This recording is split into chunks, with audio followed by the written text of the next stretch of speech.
The massive crystalline dome of the Galactic Council's Grand Chamber stretched overhead like an artificial cosmos, holographic stars and nebulae swirling across its surface. Below, arranged in concentric rings, representatives from over 3,000 civilizations sat in hushed anticipation. Tension crackled through the air like static electricity. Ambassador Marcus Rivera stood alone on the central platform, the first human to ever set foot in these hallowed halls.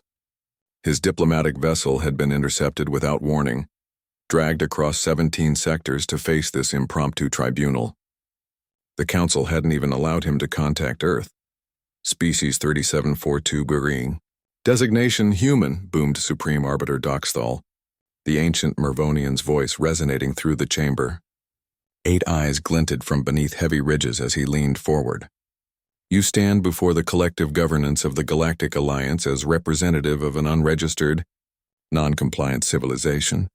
Marcus maintained his composure, though his heart hammered against his ribs. Only 5 years had passed since humanity had achieved faster-than-light travel. They'd barely begun exploring their nearest stellar neighbors when they'd encountered the Trivarians, who'd seemed welcoming at first. The evidence against Earth is substantial, continued Doxthal, gesturing to a holographic display materializing between them. Genetic adaptability beyond acceptable parameters, psychological diversity exceeding safe thresholds, technological acceleration rates classified as Category 1 hazardous. The images shifted, humans climbing mountains, diving into ocean trenches, surviving in deserts and tundras. Humans creating art alongside mathematical proofs. Humans developing from stone tools to space travel in an evolutionary blink. The Council's unanimous decision, Doxthal proclaimed, is that humanity represents an unacceptable risk to galactic stability. Earth will surrender its autonomy, accept comprehensive genetic modification, and submit to technological regression protocols. You have 3 standard cycles to deliver your world's compliance. Murmurs rippled through the gathered representatives. Such harsh terms were rarely imposed even on volatile species. Marcus stepped forward, straightening his shoulders. And if we refuse? Refusal is not an option, Ambassador. A new voice spoke, smooth and cold as liquid nitrogen. Councillor Vexenar of the Helesian Dominion rose from her seat, silver scales gleaming. The Alliance has maintained peace for 12 millennia by containing threats before they mature. Your planet's sun can be induced to flare beyond survivable parameters. This would be regrettable but preferable to allowing a potential cascading instability. Marcus's mind raced. Earth had no defense against such technology. The Council controlled millions of worlds, wielded the energy of countless stars. Humanity was outnumbered, outgunned, and outmaneuvered. Then he noticed something. A subtle pattern in the representatives' postures. The way certain species wouldn't meet his gaze. The careful positioning of security forces. This wasn't standard protocol, it was fear.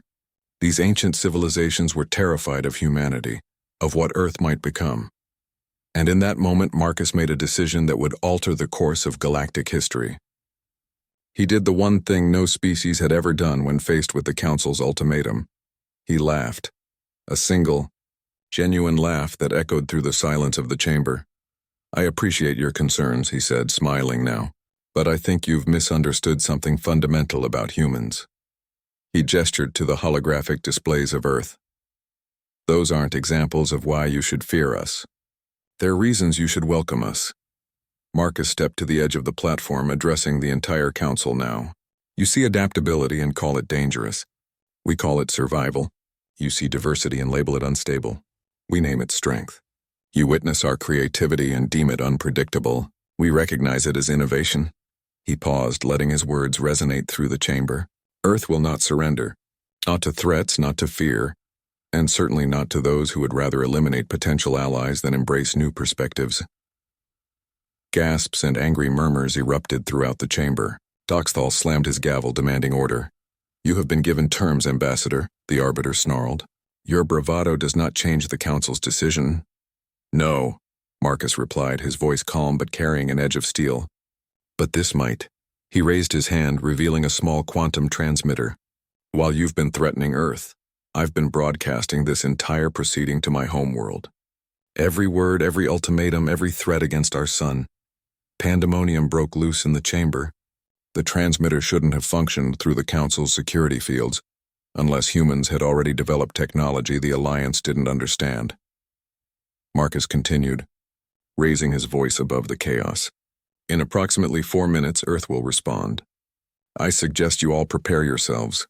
His eyes met Doxthal's. Humanity doesn't bow to bullies among our own kind. We certainly won't bow to them among the stars. As the council chamber descended into frightened disarray, a single light began blinking on Marcus's transmitter. Earth's response was incoming, and the galaxy was about to learn that demanding humanity's surrender had been a catastrophic miscalculation. When Earth's transmission finally reached the council chamber, it wasn't what anyone expected. Instead of military threats or diplomatic pleas, the holographic display filled with images from across human history. Gandhi's Salt March, the Berlin Wall falling, the first Mars landing, children of different ethnicities playing together in a park. Commander Eliza Wright, head of Earth's newly formed Interstellar Defense Force, appeared in the center of the projection. Her weathered face showed no fear, only determination tempered with something the aliens found difficult to interpret: compassion. To the Galactic Council, she began, her voice steady. We've received your ultimatum through Ambassador Rivera's transmission. We understand your concerns about our species' unpredictability. Your fear is rational from your perspective. Murmurs rippled through the chamber. No species had ever acknowledged the Council's fear before. However, Wright continued, threatening a civilization's extinction based on potential future actions contradicts the very stability you claim to protect. It demonstrates exactly the kind of fear-based decision-making that humanity has struggled to overcome throughout our own history. The transmission split, showing multiple scenes: laboratories where scientists worked feverishly, orbital platforms where ships were being rapidly assembled, and governmental chambers where world leaders stood united. We propose an alternative. Earth will neither surrender nor initiate conflict. Instead, we invite a delegation from your council to visit Earth for one of your standard cycles. Study us. Learn who we truly are before deciding our fate. Doxthal's facial ridges flushed purple with anger. This is unprecedented. The council does not negotiate. Wright's image continued, uninterrupted. During your deliberation, understand this. In the 3 standard hours since we received your ultimatum, humanity has already developed preliminary countermeasures against stellar manipulation. The chamber froze in stunned silence. Dr. Lena Novak appeared beside Wright, displaying complex quantum equations. Your stellar destabilization requires synchronized graviton pulses from multiple vectors.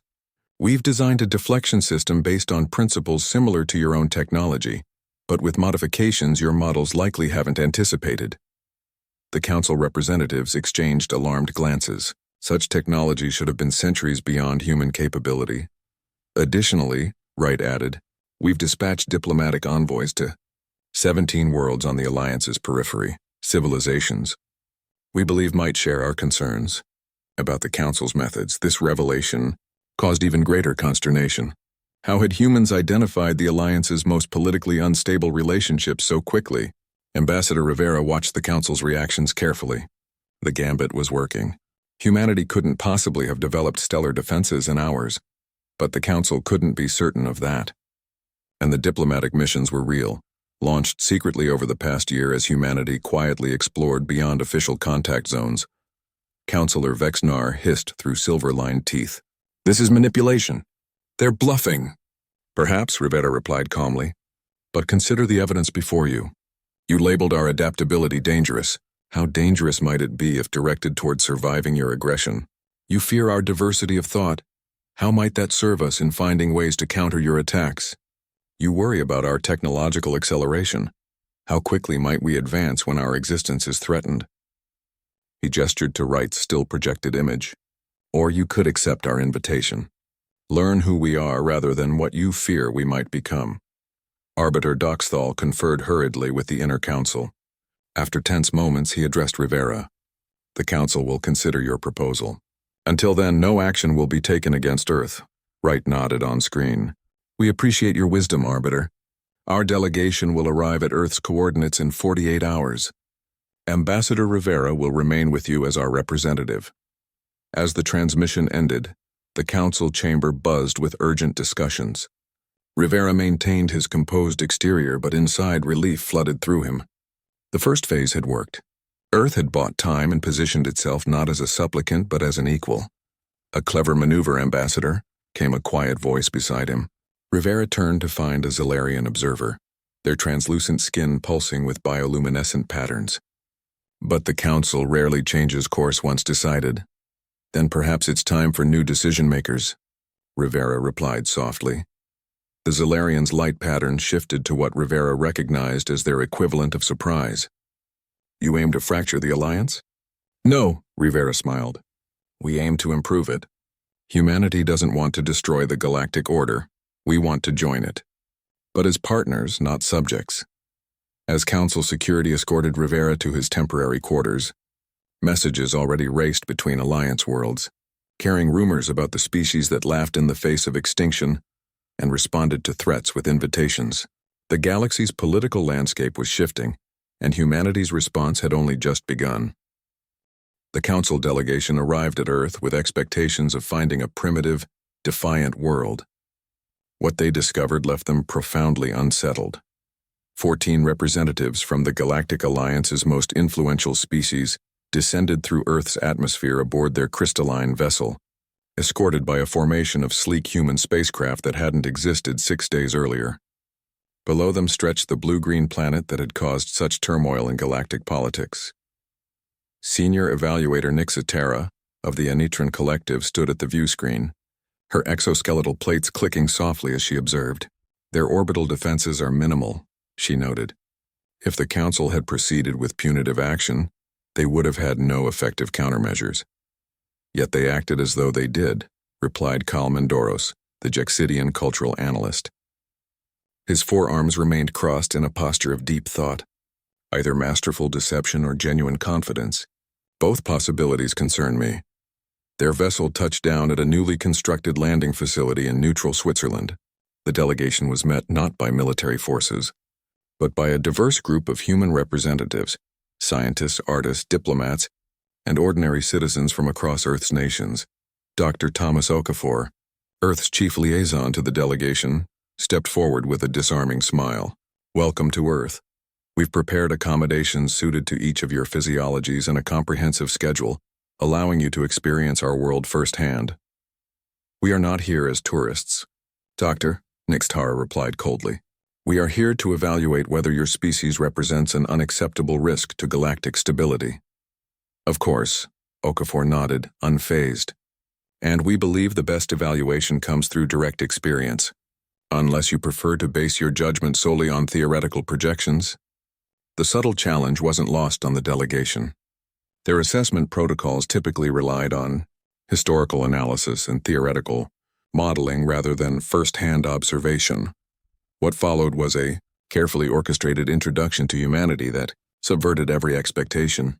Instead of showcasing military might or technological achievements, the humans highlighted their contradictions and complexities. The delegation was taken to a hospital where they witnessed both cutting-edge medical technology and the simple comfort provided by human touch to those in pain.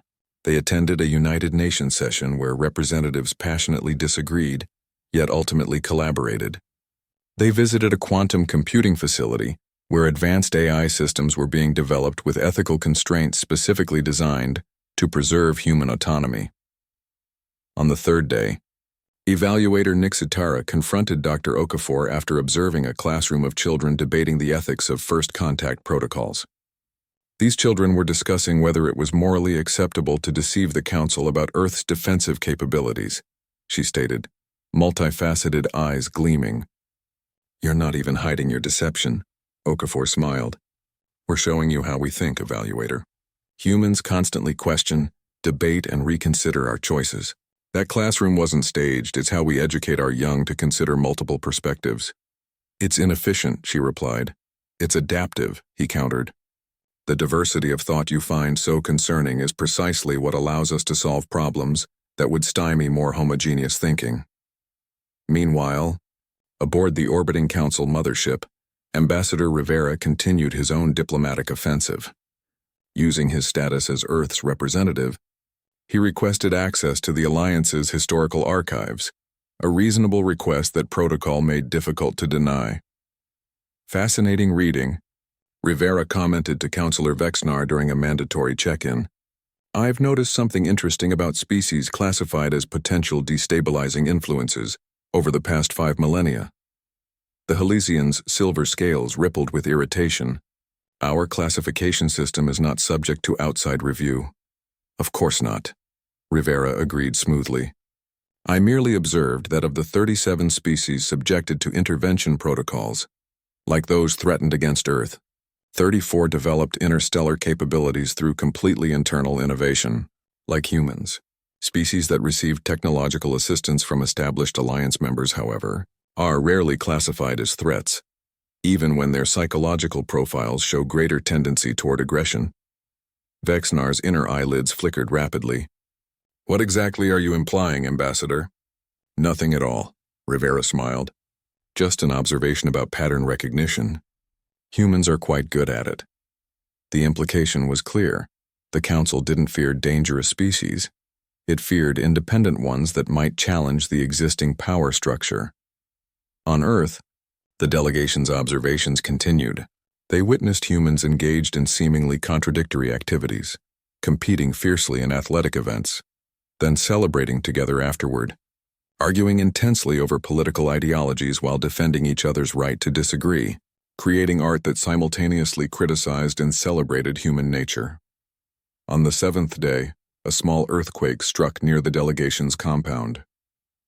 Before emergency protocols could be initiated, they witnessed something unexpected. Humans from opposing political factions working seamlessly together to rescue those in danger, comfort the distressed, and rebuild what had been damaged. That evening, Kalmandoros approached Dr. Okafor as the humans conducted a memorial service for the few who had perished. Your species confounds our predictive models, the Jexidian admitted. You should be fragmented by your differences, yet in crisis you unify. You maintain individuality while functioning collectively. That's humanity, Okafor replied simply. We contain multitudes, as one of our poets said. Our strength lies not in uniformity, but in how our differences complement each other. As the delegation prepared its preliminary report, transmissions from across the Alliance reached the mothership.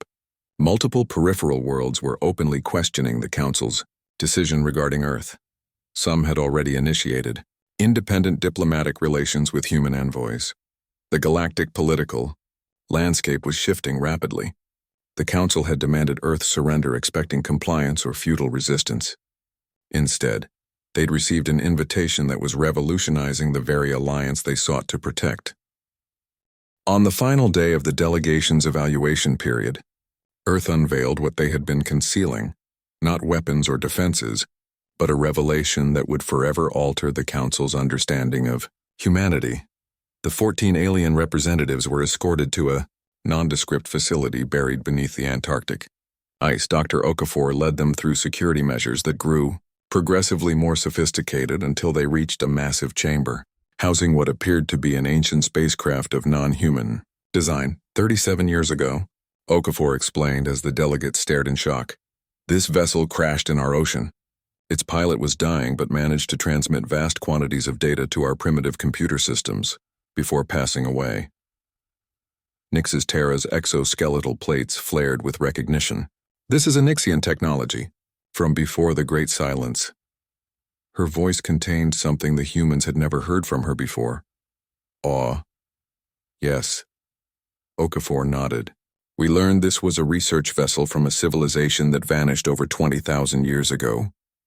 The pilot was escaping something. The final records were corrupted, but they chose Earth specifically. Kalmandoros moved closer to the craft, his multifaceted eyes widening. This is impossible. The Onyxians were precursors, beyond even the Council's technological understanding. How could they have known about Earth? Dr. Okafor activated a holographic display.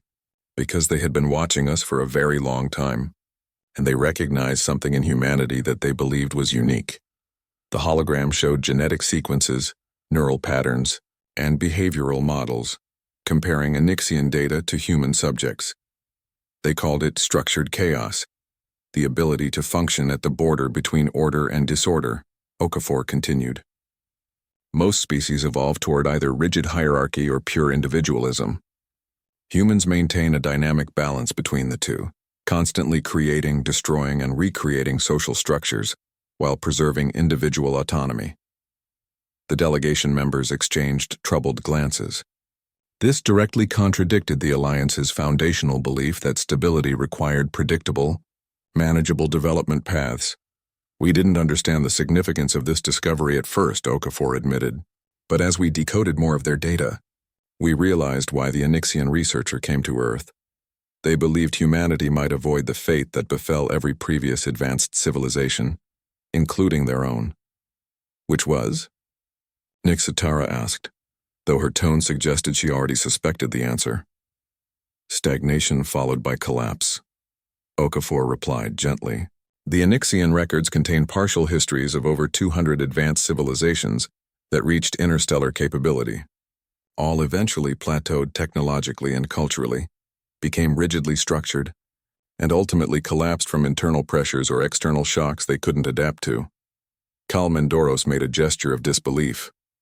The Alliance has maintained stability for 12 millennia. Yes, Rivera said, entering the chamber with Counselor Vexnar. But at what cost? Your own historical records show technological innovation has slowed dramatically over the past 5,000 years. Birth rates are declining across 87% of member species. Cultural production has decreased by 32% in the last millennium alone. Vexnar's scales had paled to a dull gray. You've been granted limited access to historical data, not permission to analyze Alliance-wide trends. We didn't need your permission, Rivera replied. We merely confirmed what the Onyxian researcher had already predicted. The Alliance has sacrificed adaptability for stability, diversity for uniformity, innovation for security. You're following the same pattern as every collapsed civilization in their records. A profound silence fell over the chamber. The implications were staggering. The Council hadn't summoned humanity to protect the galaxy from them. The Onyxians had directed humanity to the stars to revitalize a declining galactic civilization.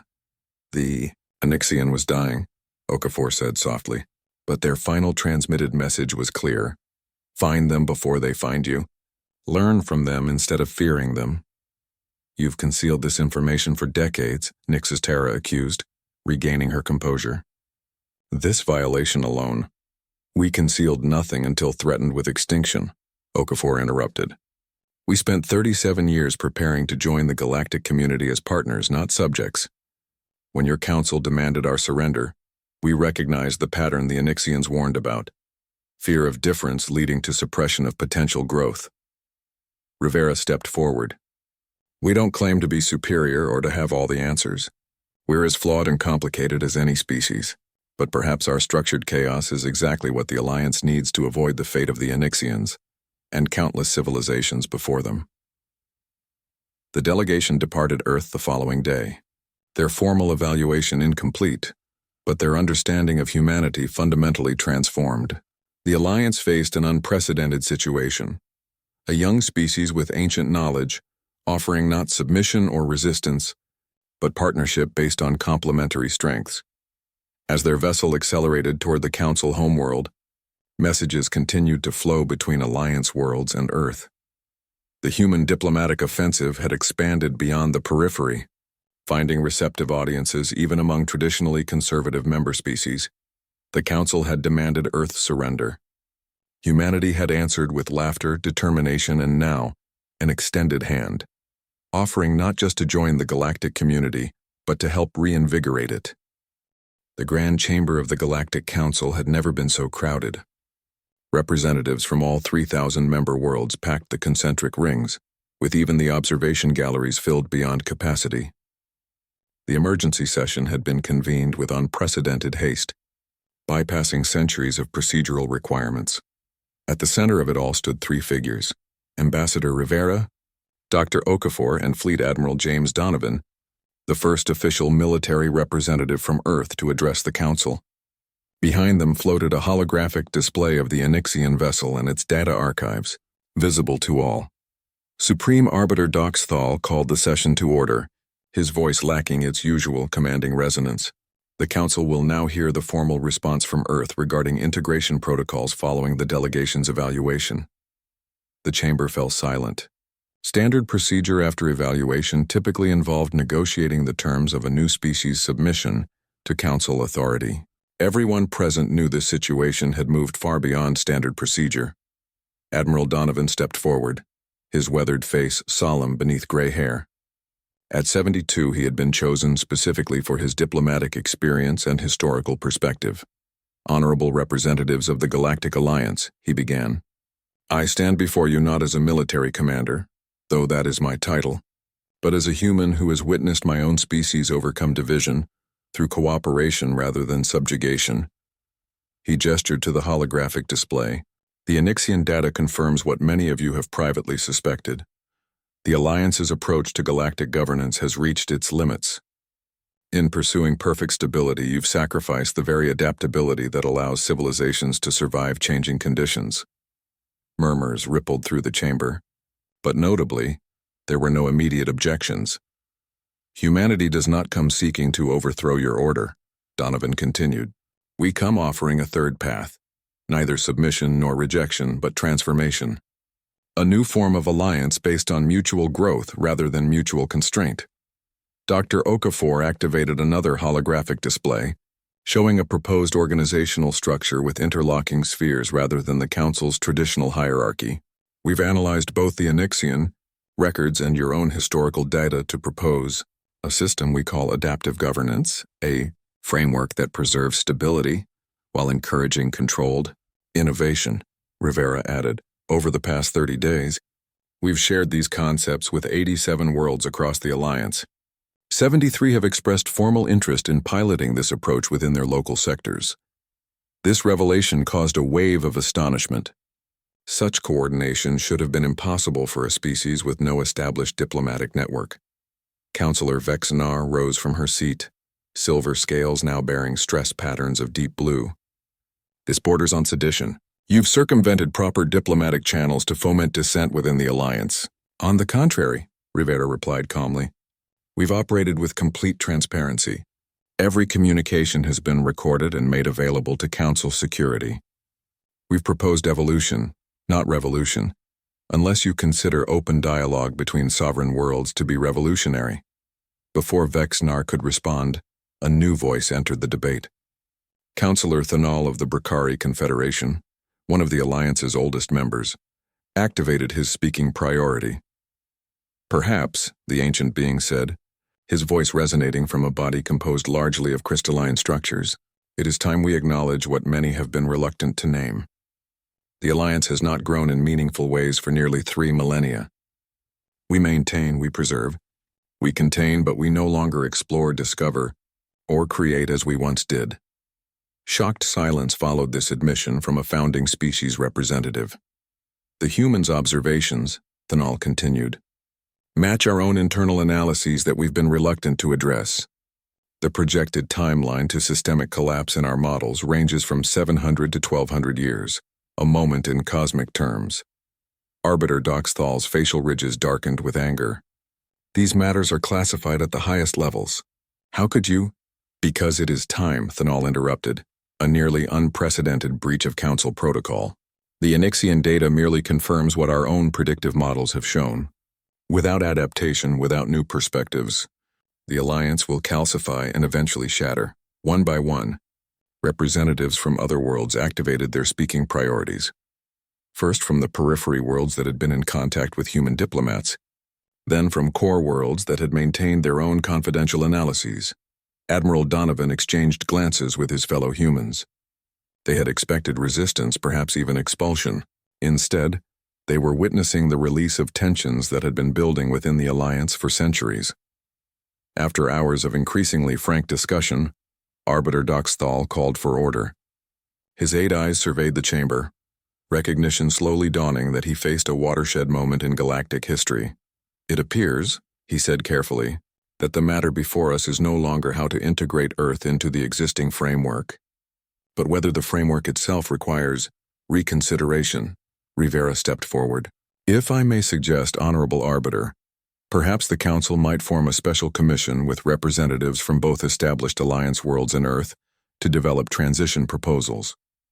Not to dismantle what works, but to revitalize what has stagnated. The proposal was moderately worded, offering a compromise that preserved the Council's dignity while acknowledging the need for change. After consultation with the Inner Council, Doxthal nodded slowly. The Council will establish a reform commission, co-chaired by representatives from the founding worlds and Earth. Their mandate will be to examine Alliance governance structures and propose adaptive mechanisms that preserve stability while encouraging controlled innovation. As the session adjourned, Ambassador Rivera found himself approached by Councillor Vexenar. Her silver scales had returned to their normal luster, though her posture remained tense. "A masterful campaign, Ambassador," she said quietly. "From the moment your ship was intercepted, you've played a game few recognized until it was complete." Rivera shook his head. "Not a game, Counselor. And not a campaign either. Simply humanity being human, responding to threats with determination, to challenges with innovation, and to potential allies with openness." "And the laughter?" she asked. "In the first session, when faced with extinction, what purpose did that serve?" Rivera smiled. "That wasn't strategy. That was genuine. Humans laugh when we see absurdity, like the absurdity of judging an entire species based on theoretical projections rather than actual contact." He paused. "We also laugh when we're nervous, when we're surprised, and sometimes when we recognize a truth before we can articulate it." "What truth?" Vexenar asked. "That fear of difference is the beginning of stagnation," Rivera replied. "Something both humanity and the Alliance needed to learn.